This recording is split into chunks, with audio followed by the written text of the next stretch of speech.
저와 여러분이 이 미국이라는 나라에 살면서 제일 스트레스 받는 것 중에 하나가 아무래도 언어의 문제이죠.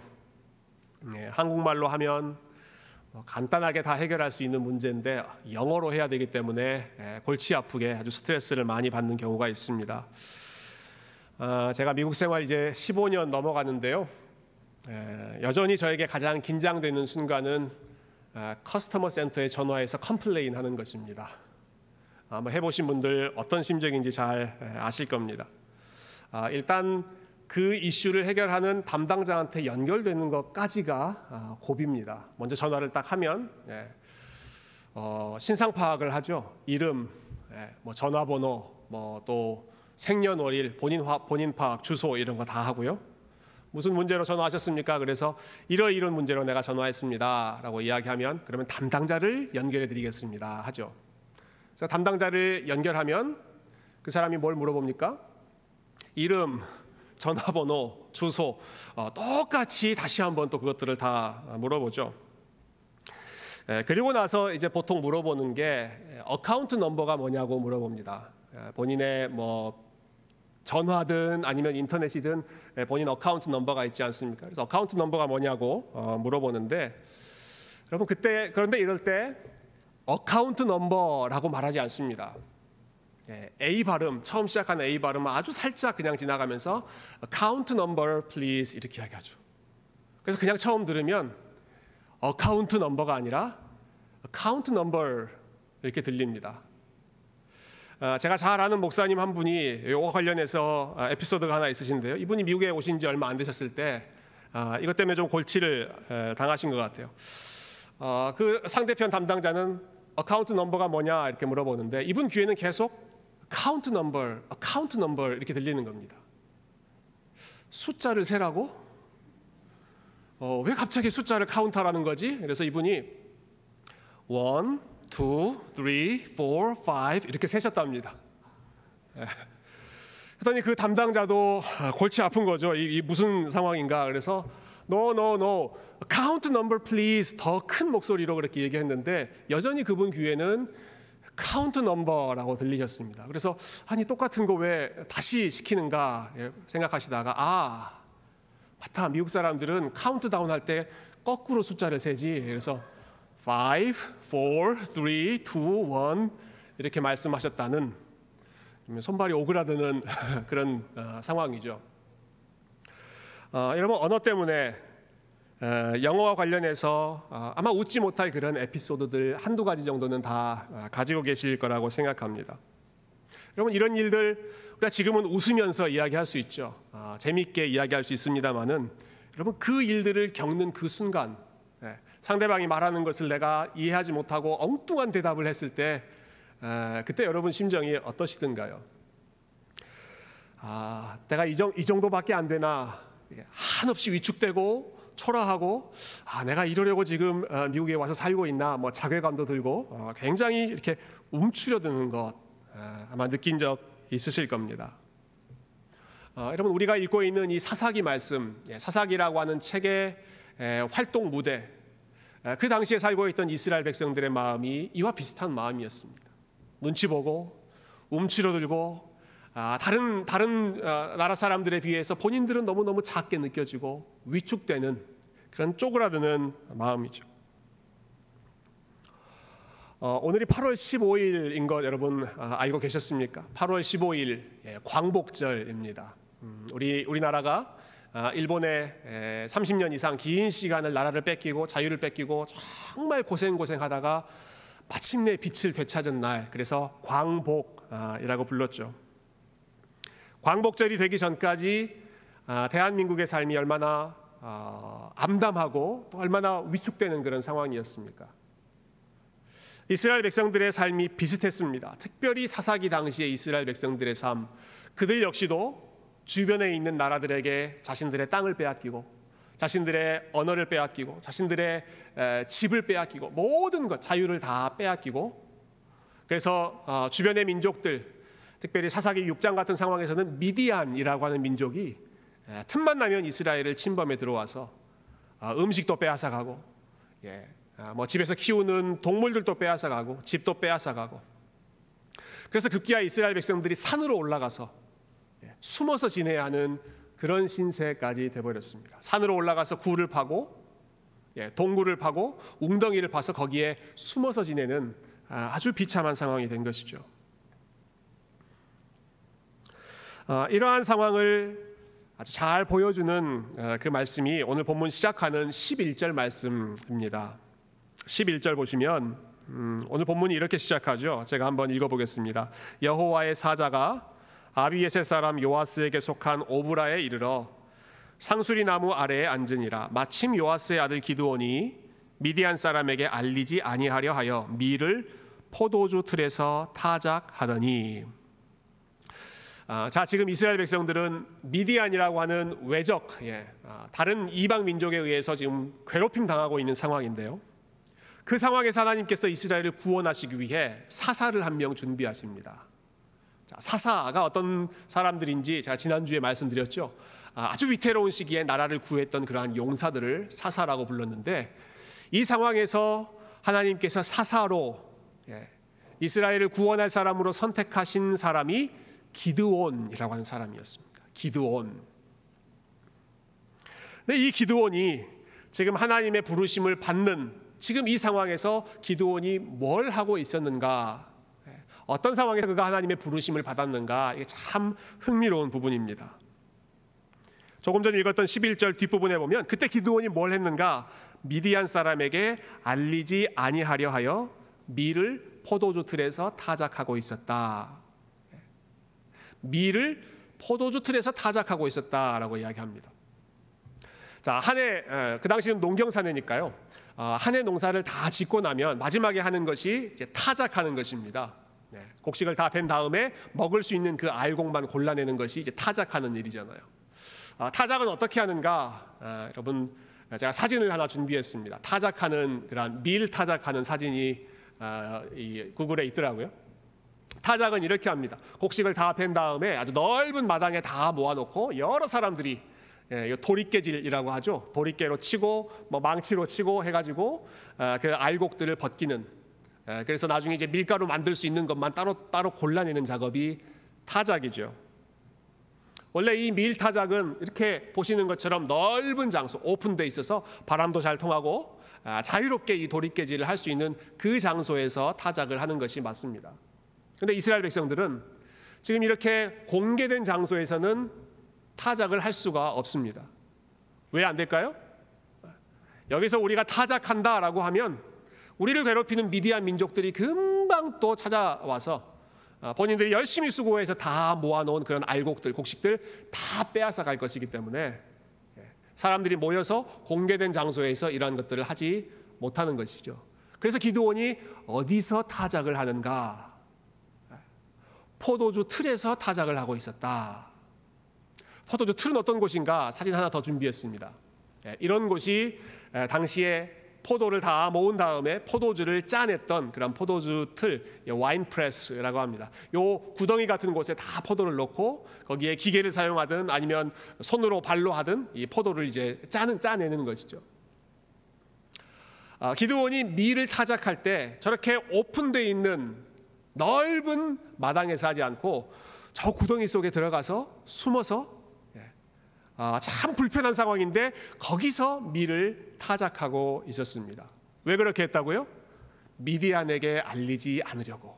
미디안 사람들이 보면 본인들에게 해가 생길 것이니까 숨어서 아무도 보지 못하도록 주변을 눈치 보면서 계속 밀을 하나씩 타작하고 있었겠죠. 지금 우리가 이 농사 짓는 문화가 아니기 때문에 이런 뭐 사진을 본다고 하더라도 그 당시의 상황이 어떨지 좀 친숙하지는 않은 것 같습니다. 제가 이 부분 생각하다가 당시 기드온이 어떤 심정이었을까, 어떤 상황이었을까, 제 나름대로 좀 고민을 해봤는데요. 문득 그 한국에서 군 복무하는 군인들 생각이 났습니다.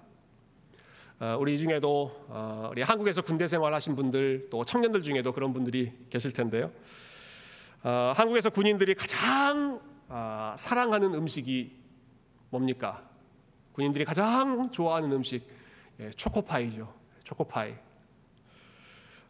초코파이를 먹기 위해서 이번 주에는 기독교 집회에 가서 예배를 드리고 다음 주에는 불교 종교 집회에 가서 또 드리고 그 다음 주에는 천주교 집회에 가서 또 미사를 드리고 그래서 매 주말마다 초코파이를 하나씩 얻어오는 것이 군인들의 큰 낙이라고 들었습니다.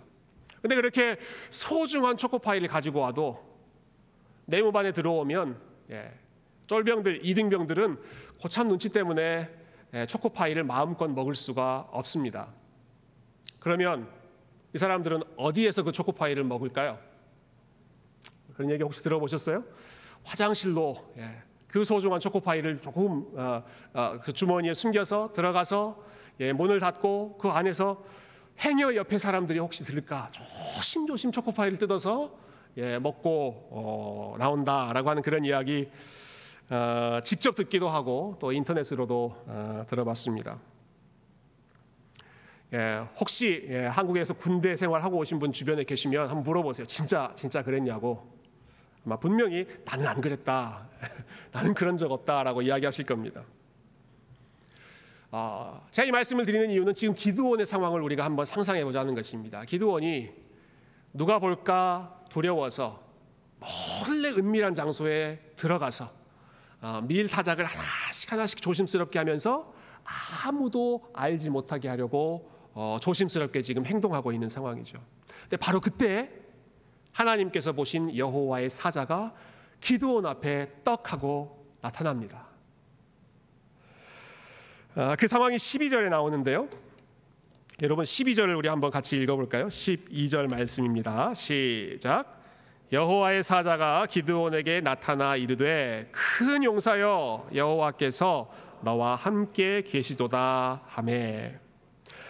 여호와의 사자, 뭐 영어 성경에는 the angel로 번역되기도 하고 messenger라고 번역되기도 하는데 아마 기드온이 봤던 처음 보는 그런 낯선 사람의 모습일 것입니다. 이 12절에 보면 기드온을 깜짝 놀라게 하는 세 가지 요소들이 나오는데요. 첫 번째는 그 사자가 갑자기 기드온 앞에 나타났다라고 하는 사실입니다. 지금 숨어 있잖아요, 기드온은. 사람들에게 알리지 않으려고 은밀한 곳에, 구덩이 같은 곳에 지금 들어가서 일을 하고 있는데 어떤 사람이 탁떡하니 자기 있는 자리로 와서 기드온 하고 부르는 것입니다. 얼마나 지금 민망한 상황입니까? 모양이 체면이 안 서는 그런 상황이죠. 넓은 데서 타작을 하는 것이 아니라 숨어서 지금 몰래 내 양식 챙기고 있는데 누군가 갑자기 나타나서 자기에게 말을 걸어오고 있습니다. 근데 그것도 모자라서 기드온을 정말로 깜짝 놀라게 하는 것은 그 다음 내용인데요. 이 사람이 기드온을 보자마자 이렇게 말합니다. 큰 용사여 여호와께서 너와 함께 계시도다. 큰 용사여 여호와께서 너와 함께 계시도다. 기드온 만나자마자 기드온을 향해서 뭐라고 불렀습니까? 큰 용사여라고 부르죠. 큰 용사. 이게 히브리어 원어나 또 영어 성경을 보면 이 앞에 이 정관사 the를 붙이는 게 굉장히 부각되어 있는데요. 그래서 the mighty warrior. 이 말은 여러 용사 중에 한 명 정도가 아니죠. 바로 그 큰 용사여. 하나님께서 찾으시는 이 고통받는 이스라엘 백성들을 구원할 바로 그 큰 용사여라고 기드온에게 말했다는 것입니다. 그럼 기드온이 이 말을 들었을 때 어떤 느낌이었을까요? 어떤 마음이 들었을까요? 기드온의 심정 가운데. 여러분 누군가 여러분에게 갑자기 찾아오셔가지고는 큰 집사님이여 라고 하거나 아니면 저에게 아주 큰 위대한 목사님이여 라고 이야기한다면 아니 이분이 왜 이러시나 라고 하는 좀 당황스러운 느낌이 들지 않겠습니까? 더군다나 지금 기드온이 처해 있는 상황이 어떻습니까? 여러분 상황을 한번 생각해 보세요. 지금 그가 미디안과 싸우기 위해서 우리를 괴롭히는 이 미디안 민족 내가 어떻게든 싸워서 좀 이겨봐야겠다라는 마음으로 열심히 사람들하고 함께 군사훈련을 한다든지 아니면 사람들하고 모여서 하나님 앞에 무릎 꿇고 기도하면서 하나님 우리 민족을 좀 구원해 주십시오, 도와주십시오 간절히 외치는 그러한 믿음의 모습을 보였다든지 그런 상황에서 누가 나타나서 큰 용사여 라고 말한다면 그래도 조금 우리가 이해할 만 하겠죠. 숨어서 남들 볼까봐, 남들에게 이거 조금이라도 빼앗길까봐 자기 양식, 자기 밥그릇 챙기려고 열심히 숨어서 밀타작, 여기저기 눈치 보면서 하고 있는 그 사람에게 찾아와서 당신은 하나님이 찾으시는 큰 용사입니다.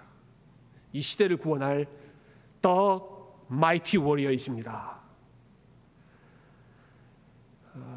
제가 아마 기드온이었다면 아니 이 사람이 지금 나를 놀리나, 장난하는 건가, 약 올리는 건가 라고 하는 아주 시니컬한 반응이 나왔을 것 같습니다. 근데 기드온의 마음을 더 거슬리게 하는 것이 사실은 그 다음에 이어지는 말입니다. 큰 용사여라고 부른 다음에 이렇게 말하지요. 여호와께서 너와 함께 계시도다. 하나님께서 기드온 당신과 함께 계십니다. 이건 축복의 선언이죠. 하나님이 그와 함께 계신다. 얼마나 참 큰 힘이 되는 말씀이고 복이 되는 선언입니까? 근데 이 말을 듣자마자 여러분 기드온이 발끈합니다. 그 말을 듣고 기드온이 뭐라고 이야기하는지 한번 보시겠어요? 13절 보시면 기드온이 이렇게 대답합니다. 기드온이 그에게 대답하되 오 나의 주여 여호와께서 우리와 함께 계시면 어찌하여 이 모든 일이 우리에게 일어났나이까. 또 우리 조상들이 일찍이 우리에게 이르기를 여호와께서 우리를 애굽에서 올라오게 하신 것이 아니냐 한 그 모든 이적이 어디 있나이까. 이제 여호와께서 우리를 버리사 미디안의 손에 우리를 넘겨주셨나이다 하니. 이런 의미죠. 하나님이 함께 하신다고요? 하나님이 함께 하시는데 왜 우리가 이렇게 됐습니까? 왜 우리가 우리나라 빼앗기고 우리 먹을 것 빼앗기고 우리 집 빼앗기고 우리의 가축 다 빼앗기고 이렇게 산에 올라가서 구덩이 파고 굴 파고 그것도 모자라서 참 사람들 눈치 보면서 이렇게 조마조마하면서 밀을 조심스럽게 수확해야 하는, 타작해야 하는, 왜 이런 비참한 상태로 내 삶이 몰락했습니까? 하는 질문이죠. 우리 조상들이 그렇게 입버릇처럼 외치던 그 출애굽의 하나님, 바로 왕도 무찌르셨다는 그 하나님, 홍해도 가르셨다는 그 하나님, 광야 40년 동안 이스라엘 백성들 매일매일 먹을 것 입을 것 챙겨주셨다는 그 하나님은 도대체 어디 가시고 왜 하나님께서 우리를 버리시고 우리가 지금 이러한 비참한 신세에 처하게 됐습니까? 여호와께서 당신과 함께 하십니다라는 축복의 말을 들은 다음에 기드온의 마음속에서, 기드온의 입에서 나왔던 원망과 아주 쓴 뿌리의 고백이었습니다.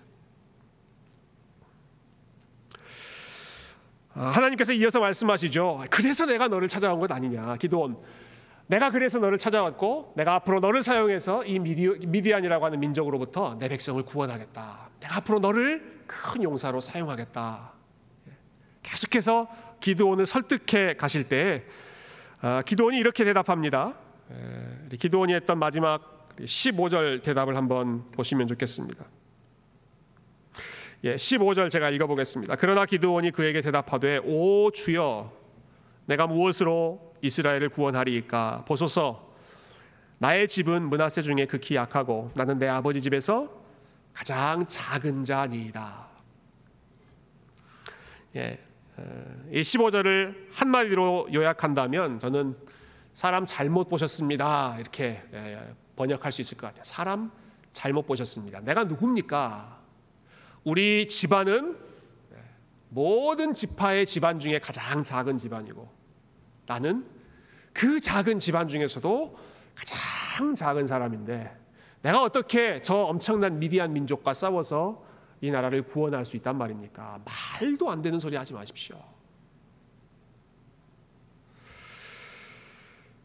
여러분 기드온이 보여주고 있는 반응을 한번 종합해 보시면 좋겠습니다. 하나님께서 지금 찾아오셨을 때 기드온이 하나님 앞에 보여주었던 반응, 하나님에 대한 불신과 원망으로 가득 차 있죠.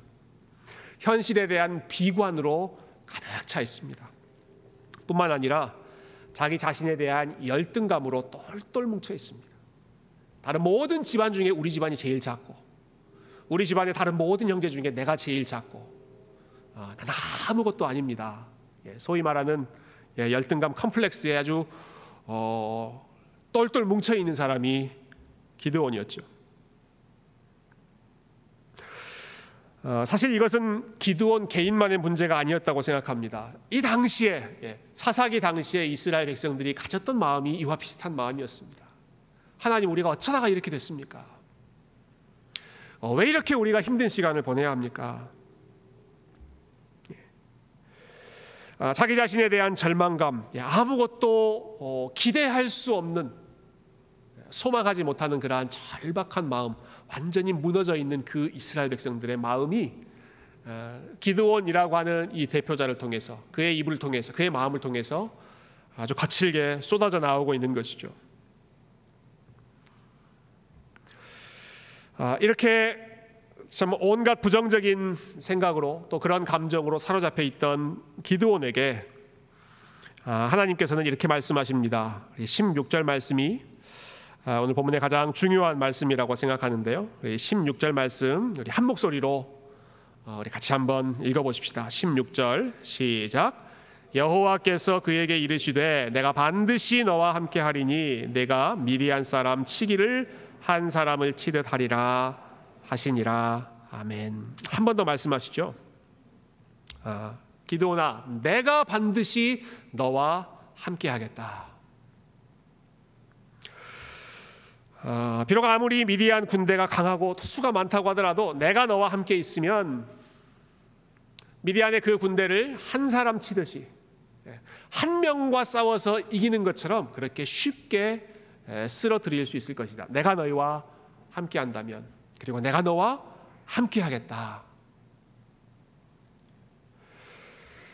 여러분, 지금 이 상황에서 하나님께 있어서는 기드온이 이렇게 말하든 저렇게 말하든 기드온이 지금 자기 자신에 대해서 어떻게 생각하고 있는지 하나님 별로 중요하게 생각하지 않으셨습니다. 기드온이 어떤 사람인지, 그가 어떤 상태에 있는지 하나님 그다지 중요하게 생각하시지 않으셨습니다. 하나님이 중요하게 여기신 것은 무엇이었습니까? 하나님이 가장 중요하게 생각하신 것은 내가 너와 함께 하겠다입니다. 기드온, 내가 너와 함께 하겠다. 네가 누군지, 네가 어떤 상황에 있는지, 네 주변에 처해 있는 문제가 얼마나 감당할 수 없는 문제인지 나는 그런 거 상관하지 않고 내가 너와 함께 하겠다. 그러면 너는 미디안 군대를 한 사람을 치듯 싸워서 이길 것이다. 기드온에게 신신당부하시죠. 하나님이 어떤 분이신가 라고 하는 사실을 확인시켜 주시는 하나님의 모습입니다. 우리가 사사기 6장까지 지금 왔는데요. 사사기 1장부터 6장까지 왔던 그 내용들을 한번 되돌아보면 그 안에서 한 가지 공통점 나타나는 것을 발견할 수 있습니다. 그것은 하나님께서 어려운 시기에 구원자, 사사로 사용하셨던 사람들이 다 하나같이 자격 미달의 사람들이었다라고 하는 것입니다. 예를 들면 3장에 하나님께서 부르셨던 사사가 에훗이라고 하는 사사인데요. 이 에훗이라고 하는 사사는 특징이 왼손잡이다라는 것입니다. 왼손잡이다. 여러분 혹시 왼손잡이 계세요? 이 중에? 요즘에는 왼손잡이가 남들보다 독특하고 특별하고 재능도 많다, 뭐 아티스틱한 그러한 재능이 있다라고 좀 우대받는 그러한 경향이 있죠. 근데 그 당시에 왼손잡이, 뭐 우리 문화에도 예전에 그랬습니다만은 히브리어로 왼손잡이는 left-handed라고 하는 뜻이 아니라 오른손을 쓰지 못하는 자라는 뜻이었습니다. 에훗, 어떤 사람인가? 오른손을 쓰지 못하는 자. 남들이 하는 것처럼 오른손을 제대로 쓰지 못하는 연약함을 가지고 있는 사람. 사사기 4장에 나오는 드보라는 어떻습니까? 그는 여인이었죠. 역시 지금 시대처럼 여인들이 마음껏 활동할 수 있는 시대 아닙니다. 그런데 강하다는 남자들을 다 제외해놓고 하나님께서 한 사람, 그 민족을 구원할 사람으로 여인 드보라를 들어서 사용하셨습니다.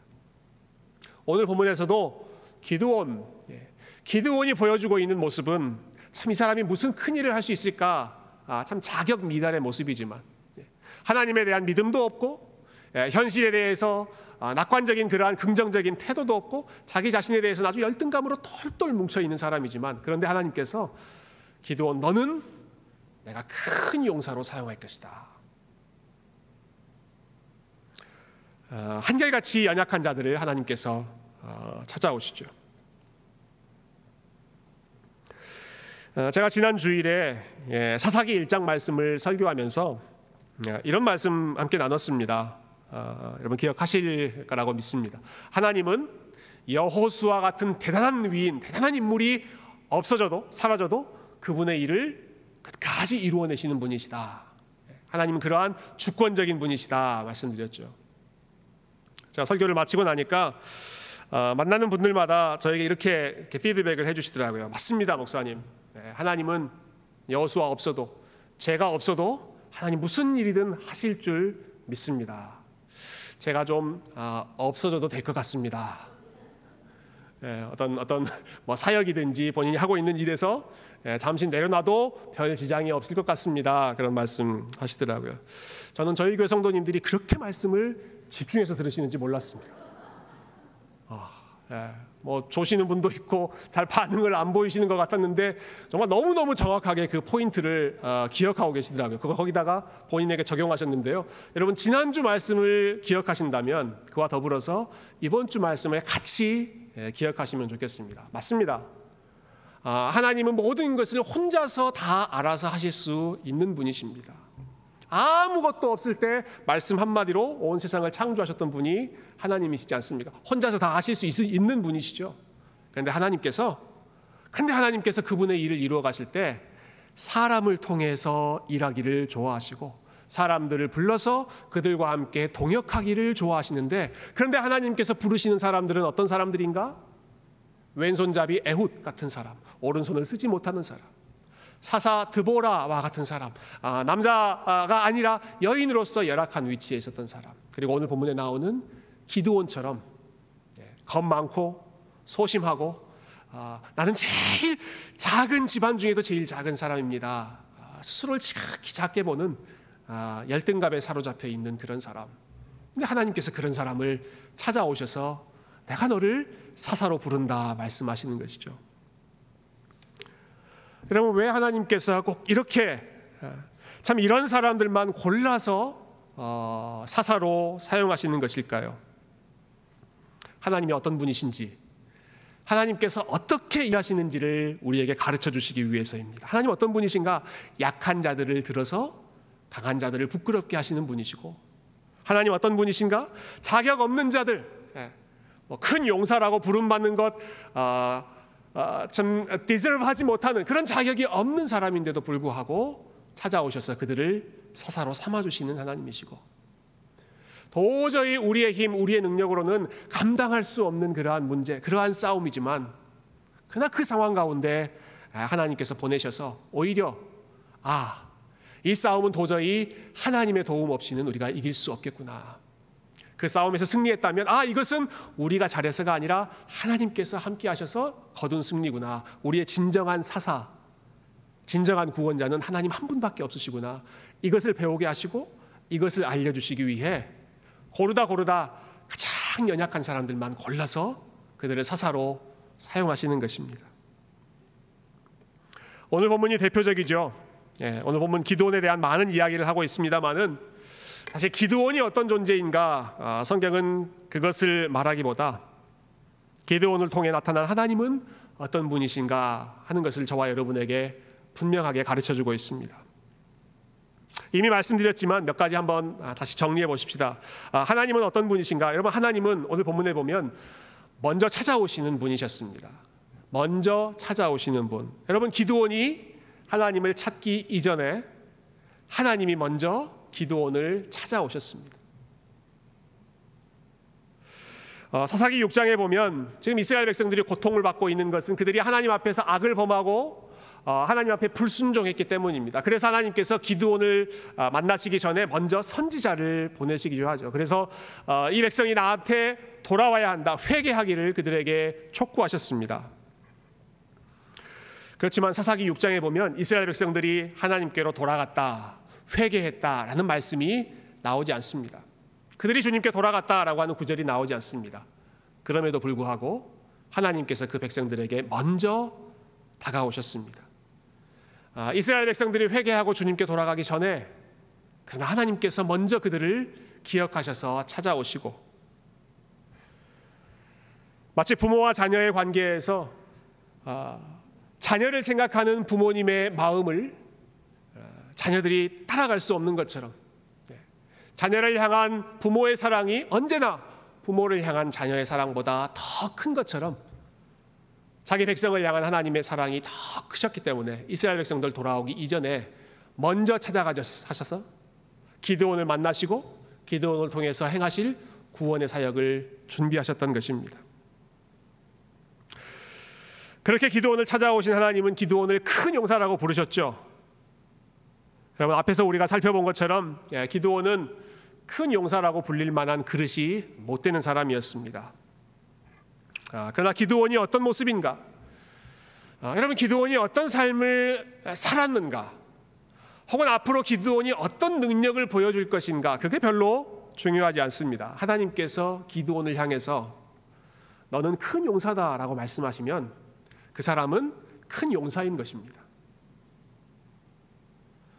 여러분, 하나님이 그 사람을 향해서 너는 큰 용사다라고 말하면 주변에 어떤 상황이든지 혹은 그 주변의 시선이나 평가가 어떻든지 상관없이 너는 내가 보기에 큰 용사다라고 말씀하시면 저와 여러분은 하나님 보시기에 큰 용사가 되는 것입니다. 내가 큰 용사로서의 자격을 갖추고 큰 용사로서의 어떠한 일을 다 준비해서 그 조건을 쌓아서 이 정도면 내가 큰 용사가 되겠지라고 되는 것이 아니라 하나님께서 너는 큰 용사다, 내가 너를 큰 용사로 인정한다 말씀하시면 그 말씀을 듣는 사람은 하나님의 큰 용사, 하나님의 존귀한 백성, 하나님께서 귀하게 쓰시는 하나님의 그릇으로 쓰임받는 것이죠. 내가 스스로를 어떻게 생각하는가, 주변 사람들이 나에 대해 어떻게 생각하는가, 그것이 중요한 것이 아니라 하나님이 나를 어떻게 보시는가, 특히 하나님께서 나를 그리스도 안에서 어떻게 보시는가. 기드온에게 하나님이 그렇게 말씀하시는 것이죠. 기드온, 너의 모습이 어떻든지 나는 상관하지 않는다. 내가 너를 선택했고 내가 너에 대한 계획을 가지고 있고 나는 너를 통해서 그 계획을 반드시 이루고야 말겠다. 하나님의 단호한 의지가 기드온에게 쏟아 부어졌던 것처럼 여러분, 그리스도 안에 있는 저와 여러분에게도 하나님께서 동일하게 말씀하십니다. 다른 이유 때문이 아니라 저와 여러분이 뭔가 대단한 일을 하고 대단한 인물이어서가 아니라 우리가 그리스도 안에 있다는 그 한 가지 이유 때문에, 내가 어떻게 큰 용사라는 이 호칭을 받을 수 있는가? 나에게 큰 용사 되시는 그분이 계시기 때문에, 그분 안에 내가 있기 때문에, 하나님께서 그 그리스도 안에서 나와 함께 하시겠다고 약속해 주셨기 때문에, 바로 그 하나님의 선언 때문에, 그 하나님의 약속 때문에 저와 여러분이 오늘도 하나님 보시기에 큰 용사로, 그리고 하나님의 존귀한 자녀로 서 있을 수 있는 줄 믿습니다. 하나님이 함께 하신다라고 하는 이 말씀이 우리가 큰 용사로 세워질 수 있는 근거가 되는 것이죠. 사랑하는 성도 여러분, 저는 이 기드온의 부르심의 장면을 통해서 우리가 믿는 복음이 무엇인지, 기독교가 말하고 있는 복음이 무엇인지를 다시 한번 저와 여러분이 기억했으면 좋겠습니다. 여러분, 복음은 우리가 큰 용사가 되는 것이 아닙니다. 복음은 내가 큰 용사가 되기 위해서 큰 일들을 많이 이루어내는 것이 아닙니다. 복음은 이미 말씀드렸지만 우리에게 큰 용사가 계시다라고 하는 것을 믿음으로 붙잡는 것입니다. 나에게 큰 용사가 계시고 내가 할 수 없는 그 일들을 나의 큰 용사 되신 그분께서 다 이루셨고 그분께서 계속해서 내 삶을 붙들고 계실 것이기 때문에 비록 내가 어떤 모습이든 내가 어떤 상황이든 혹은 사람들이 혹은 내가 나 자신에 대해서 어떻게 생각하든 그것이 우리의 정체성을 결정하는 것이 아니라 하나님께서 저와 여러분에게 주시는 말씀이 우리를 큰 용사 되게 하는 것이죠. 여러분, 복음은 우리가 점점 커지는 것이 아니라 나를 통해서 하나님이 점점 더 커지시고, 복음은 내가 얼마나 잘난 존재인가를 증명해 보이는 것이 아니라 내가 정말 이것밖에 안 되는데도 내가 부족한 것이 너무너무 많은데도 불구하고, 그런데 참 놀랍게도 하나님이 나를 떠나지 않으시고, 하나님이 언제나 나에게 먼저 다가와 주시고, 나에게 손을 내밀어 주시고, 나와 영원히 함께 하시기로 약속해 주셨던 그 하나님의 은혜, 그 하나님의 신실하심이 얼마나 크신지가 우리의 삶을 통해서 넘치게 드러나는 것. 여러분, 이것이 오늘 본문을 통해서 우리가 다시 기억해야 할 복음의 핵심 원리입니다. 여러분, 큰 용사이신 하나님께서 우리를 먼저 사랑하셨고, 그리고 저와 여러분에게 먼저 찾아오셨다는 사실을 기억하시기 바랍니다. 우리도 기도원같이 참 두려워하고 벌벌 떨고 참 우리의 모습, 보잘것없는 모습 때문에 실망하고 그럴 때 참 많이 있죠. 그러나 그럼에도 불구하고 하나님께서 저와 여러분을 뭐라고 부르십니까? 너는 큰 용사다. 너는 큰 용사다. 내가 너를 사랑하고 내가 너와 함께하고 너를 통해서 나의 구원을 이루겠다. 나의 영광을 기필코 드러내겠다. 그 어떤 것도 너를 향한 나의 사랑을 끊을 수가 없을 것이다. 말씀하신 그 하나님의 은혜의 역사가 비록 우리의 작은 모습을 통해서, 우리 연약한 모습을 통해서 그 하나님의 크심이 더 풍성하게, 더 넘치게 드러나는 그러한 은혜의 통로로 저와 여러분이 쓰임 받을 수 있기를 존귀하신 예수 그리스도의 이름으로 축원드립니다. 함께 기도하겠습니다.